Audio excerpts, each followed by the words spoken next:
विष्णुं शशिवर्णं चतुर्भुजं प्रसन्नवदनं ध्यायेत् सर्वविघ्नोपशान्तये व्यासं वसिष्ठनप्तारं शक्तिः पौत्रमकल्मषम् पराशरात्मजं वन्दे शुकतातं तपोनिधिं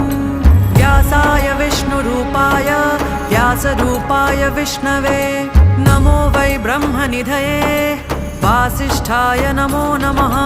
अविकाराय शुद्धाय नित्याय परमात्मने सदैकरूपरूपाय विष्णवे सर्वजिष्णवे यस्य स्मरणमात्रेण जन्म संसारबन्धनात् विमुच्यते नमस्तस्मै विष्णवे प्रभविष्णवे ॐ नमो विष्णवे प्रभविष्णवे। श्रीवैशम्पायन उवाच श्रुत्वा धर्म